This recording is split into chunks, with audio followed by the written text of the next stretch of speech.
Good morning students, welcome to your chemistry classes.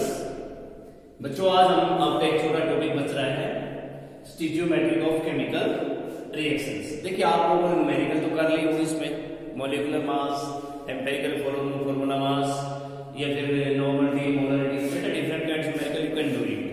आज एक छोटी सी बात कर लेते हैं कि stoichiometry of a chemical reactions. Meaning ये आता है कि stoichiometry of chemical reaction meaning क्या होता है। स्टीचियोमेट्रिक मीनिंग होता है बेटा रिएक्टिव केमिकल रिएक्शंस के अंदर, केमिकल रिएक्शंस के अंदर रिएक्टेंट और प्रोडक्ट का आपस में एक रिलेशनशिप होता है। ठीक है, लिखा है एक quantitative relationship between reactant and product in a reaction, that is called stoichiometry of a chemical reactions. In Greek words में क्या कहते हैं कि स्टीचियोन, ग्रीक वर्ड में हमने स्टीचियोमेट्री को दो पार्ट्स में तोड़ दिया। स्टीचियोन मींस होता है एलिमेंट्स, मेट्रोन मींस होता है मेजर, यानी एलिमेंट्स को मेजर करना है केमिकल रिएक्शंस के अंदर। मींस रिएक्टेंट साइड में कितने एलिमेंट्स हैं, प्रोडक्ट साइड में कितने एलिमेंट्स हैं, उन सभी चीजों को मेजर करना। और इसी में कहा गया आपके पास कि stoichiometry is based on the fact, इस पे है it is based on the fact that the stoichiometric coefficient in a chemical equation, the stoichiometric coefficient in a chemical reactions equations can be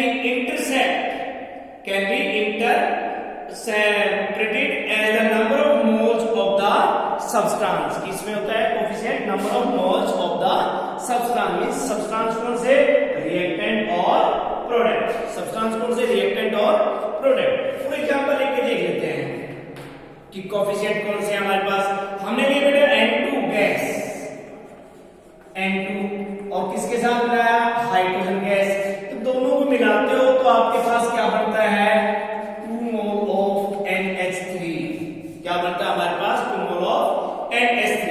अब यहाँ इक्वेशन इंडिकेट कर रहा है कि 1 molecule stoichiometric coefficient correct is based on the stoichiometric coefficient predator that the number of moles of substance। ये line अभी आपको बोली थी मैंने, उसके अकॉर्डिंग हमने क्या कहा इस इक्वेशन में कि 1 आपके पास कोएफिशिएंट, stoichiometric coefficient कौन सा आ गया हमारे पास कि भाई 1 मॉलिक्यूल ऑफ नाइट्रोजन, ये रहा 1 molecule of nitrogen combined with 3 molecule of hydrogen, combined with 3 molecule of hydrogen and to form, और क्या बनाया उसने, 2 mole of ammonia.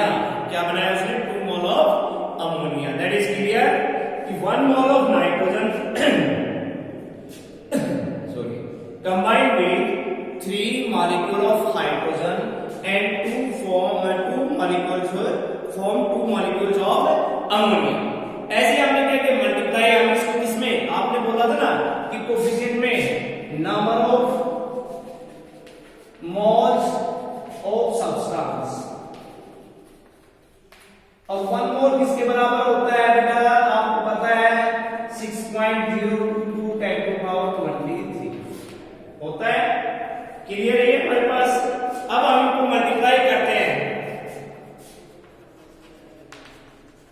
Multiply by 6.022 10 to the power minus 323 क्या हमारे पास, ठीक है, तो entire equations we gate.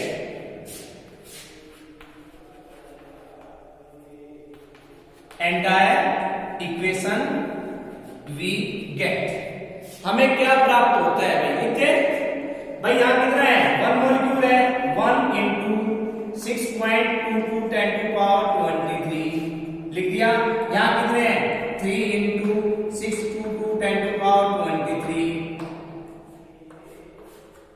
Clear है, हम तो लिखते जा रहे हैं, सॉरी माइनस नहीं होगा, सॉरी 10 to the power 23 हमने यहां लिखते जा रहे हैं। अब यहां कितने हैं हमारे पास, 2 into 6.22 10 to the power 23। ये तो आपने कहा था कि स्टीचियोमेट्रिक कोएफिशिएंट क्या थे, number of moles of substance हमारे पास, तो मैंने तीनों को मल्टीप्लाई कर दिया। तो इसमें मतलब क्या होगा, इसका मतलब क्या होगा, इट मींस यानी दिस मींस ये तो हो गया 1 मोल, ये हो गए 3 मोल और ये हो गए 2 मोल। क्लियर हुआ? ये क्या हो गए? मोल। अब देखो एलिमेंट से इसमें आ गए, मोल में आ रहे हैं, हमारे पास चेंज हो रहे हैं। 1 मोल, 2 मोल, 3 मोल। अब तीनों का जब मास लेते हैं, तीनों का, तो एक मास, हमारे पास मास कौन था? नाइट्रोजन था। नाइट्रोजन का मास कितना हो गया? एक का होता है 14, दो का कितना हो गया? 28.0 ग्राम। 28.0 ग्राम। अब देखो हाइड्रोजन का एक होता है 6 है, एक होता है तो 2 है, तो 2 मल्टीप्लाई 3 6 ग्राम। क्लियर हो गया? अब इन दोनों को हम जोड़ लेते हैं। कितना हो गया दोनों को जोड़ने पे? 34 ग्राम। अब हमारे पास किसका लेते हैं? हम इसका लेते हैं। देखो 2 मल्टीप्लाई 14 प्लस 6 कितना हो गया? तो देखो हमारे पास ये हो आपके पास स्टोइकियोमेट्री ऑफ केमिकल रिएक्शन से रिलेशनशिप, क्वांटिटेटिव रिलेशनशिप शो किया किसके बीच में? रिएक्टेंट एंड प्रोडक्ट के बीच में। तो the interpretations of the coefficient at the number of moles is on the basis of stoichiometric calculation. इससे क्या निकला हमारे पास कंक्लूड कि the stoichiometry in the interpretations of coefficient as the आपके पास number of moles is the basis of the stoichiometric calculation. ये होगी स्टोइकियोमेट्रिक कैलकुलेशन। आपने क्या लिया? एग्जांपल लिया, प्रिपरेशन, मल्टीप्लाइड किया। किससे? क्यों किया? क्योंकि आपने बोला है उसके number of moles of substance coefficient में, और हमने इसको नंबर ऑफ मोल्स के साथ मल्टीप्लाई किया तो क्या हो गया? ये मोल आ गए। हमने क्या लिया? उसका मासेस आपके पास किया। ऐसे ही अब हम सेकंड पार्ट हो जाएगा। ये सेकंड केमिकल इक्वेशंस, ये आपने 10th क्लास में पढ़ी हुई है फर्स्ट पार्ट चैप्टर में। सेकंड आपके पास है chemical equations.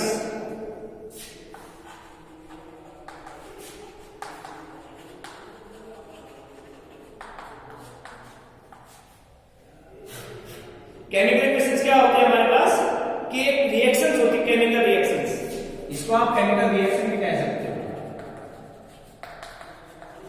Statement of chemical reactions, a chemical change in terms of symbol and formula in the substance involved in it. क्या से? A brief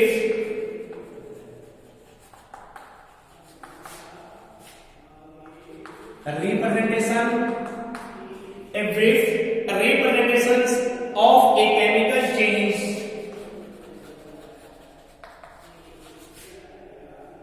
of a chemical change हमारे पास क्या हुआ? In terms of symbols and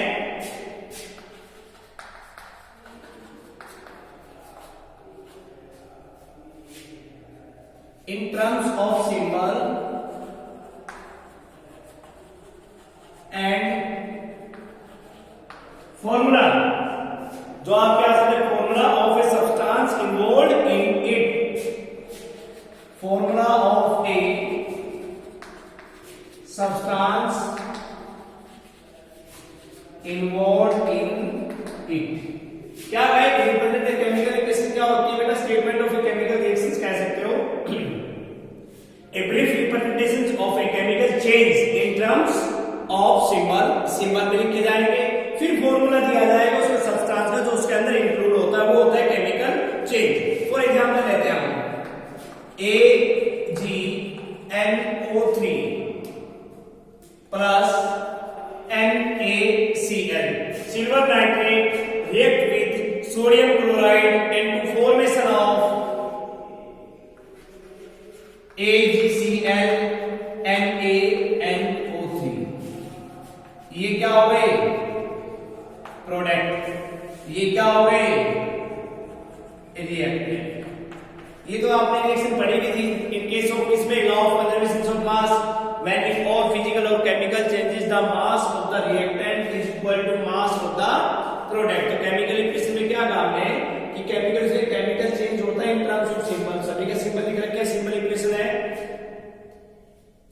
and formula, सभी के फॉर्मूले बन गए कि AgNO3 रिएक्ट किया तो क्या बना हमारे पास? AgCl NaNO3, that is your chemical reactions. अब कहते हैं कि एसेंशियल कंडीशन,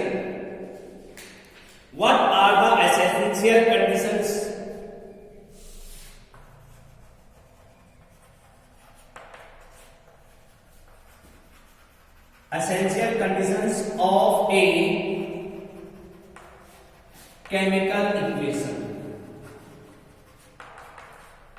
देखो सब कुछ आपके सामने डेफिनेशन है, एग्जांपल है, अब हम इसकी कंडीशन लिखेंगे कि what are the main essential condition to formation of a chemical equation. ठीक है, अब हमारे पास क्या, it must be consistent with experimental facts. First क्या होना चाहिए, इट must be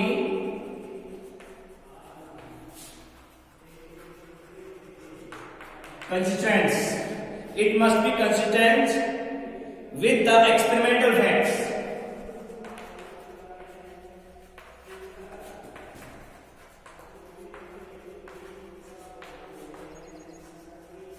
With the experimental facts मतलब क्या होगा, chemical equation must represent a true chemical change.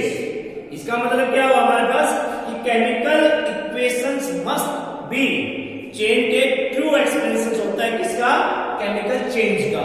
तो सेकंड पॉइंट पहला हो गया कि केमिकल इक्वेशन क्या होता है, ट्रू होते हैं हमारे पास केमिकल चेंज का, कि if a chemical reaction is not possible between certain substance it can not be chemical represent a chemical equation. मतलब कि कुछ एक सब्सटेंसेस ऐसे होते हैं जिनमें वो आपस में रिएक्ट नहीं कर पाते, तो वहां हम केमिकल इक्वेशन शो नहीं करेंगे। तो इस लाइन का मतलब ये होगा आपके पास, कह रहा है it must be consistent with the experimental fact. ये किस पे डिपेंड है, एक्सपेरिमेंट पे, कि जो केमिकल चेंज होगा वो ट्रू होगा, केमिकल इक्वेशन को शो करेगा।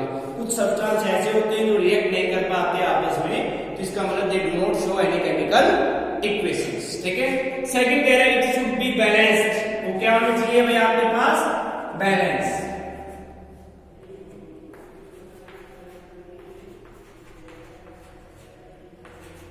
It should be balanced. The equation means the total number of ions in reactant side is equal to total number of ions in product side या element कह सकते हो। ठीक है, थर्ड कंडीशन, थर्ड में हमारे पास क्या रहेगा भाई, इट शुड बी मॉलिक्यूलर।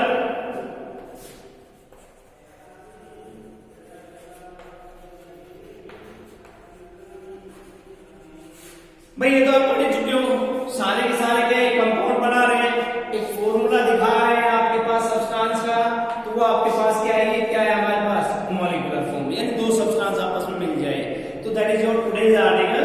क्या था आपका, stoichiometry of a chemical reactions and chemical equations and what are the essential condition to write of a chemical equations. ठीक है, you can do it and your fair notebook. If any